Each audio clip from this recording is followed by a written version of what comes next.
I don't know when it was signed because I didn't sign it. Other people handled it. But Marco Rubio's done a great job, and he wanted him out, and we go along with that. Moments later, Trump again deferred to Secretary of State Marco Rubio when he was asked if he could deport people using that same policy right now. I would say that I'd have the Secretary of State handle it because I'm not really involved in that. But the concept of getting bad people, murderers, rapists, drug dealers, all of these are really some bad people out of our country. I ran on that. I won on that. However, when it comes to this issue of signature or no signature, if you look at the proclamation invoking this wartime power over the weekend, it's on the White House's website. It is listed as a presidential action, and it reads, by the President of the United States of America. But even further than that, when you look at the version that is filed in the National Register, it bears President Trump's recognizable signature right there at the bottom. Now, given all of this, at 8:46 p.m. tonight, just a few minutes before we came on air here, the White House put out this statement. I'm going to read it to you in full. It says, President Trump was obviously referring to the original Alien Enemies Act that was signed back in 1798. The recent executive order was personally signed by President Trump invoking the Alien Enemies Act that designated Tren de Aragua as a foreign terrorist organization in order to apprehend and deport these heinous criminals. So they say Trump was very obviously referring to the original Alien Enemies Act that was signed back in 1798, even though that is not what the reporter asked him. Just let's listen to what the president himself said one more time. I don't know when it was signed because I didn't sign it. Other people handled it. But Marco Rubio's done a great job, and he wanted him out, and we go along with that.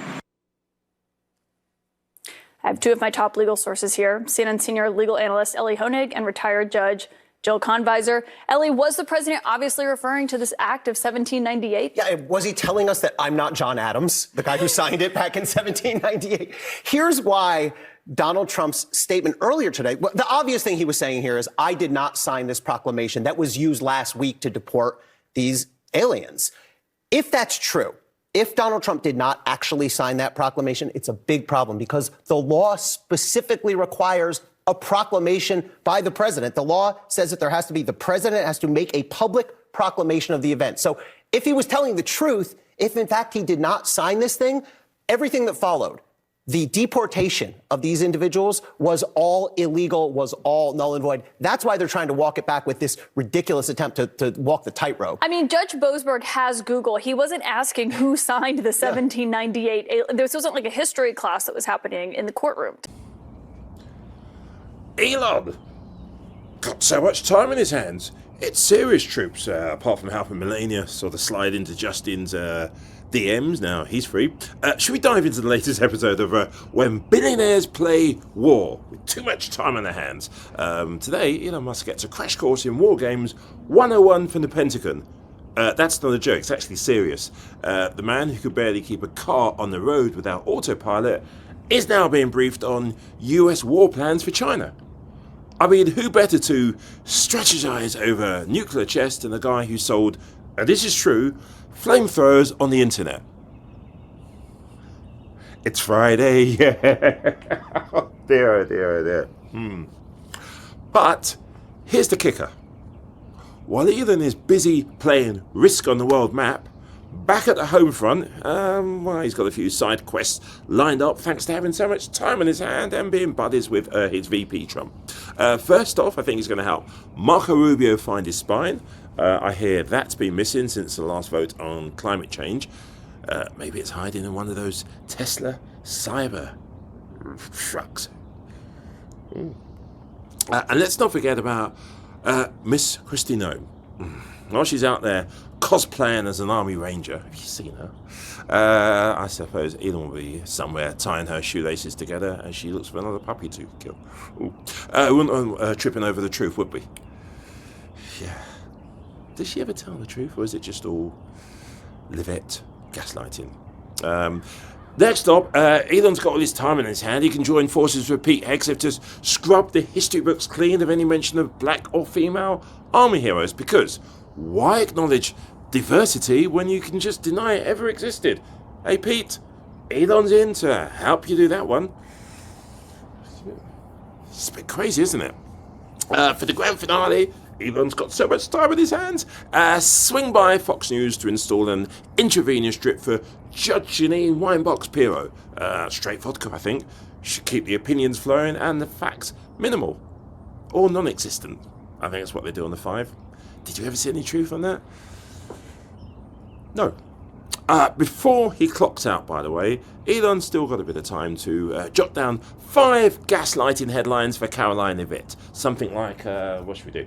Climate change is just Earth going through puberty, endorsed by none other than, drumroll, you guessed it, Elon's Martian rocks.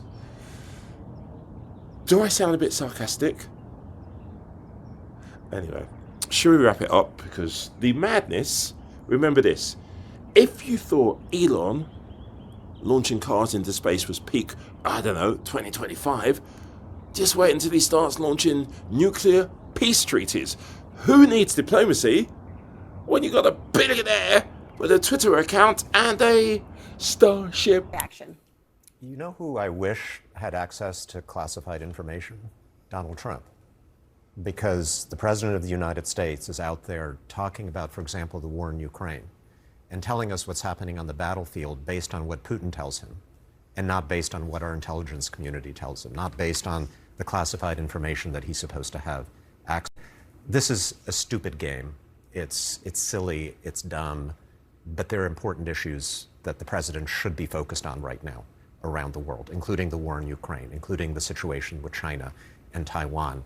And every single day, it's we're going to invade Greenland, we're going to make Canada the 51st state, we're going to take away people's security clearances for the 2nd or 3rd time, because that's the drama that I want to talk about on Friday, rather than closing Social Security offices or inflation going up.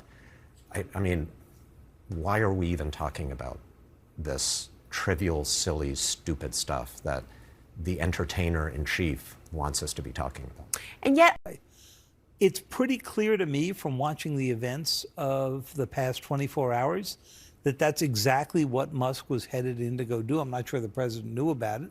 And that when the Times reported it and the Wall Street Journal and others confirmed it along the way, they changed the nature of the meeting. you agree with that? Well, I do, and one tell is that Musk said today that this was a leak, and the people who leaked it will be prosecuted. Now, you don't get prosecuted for leaking a made-up story.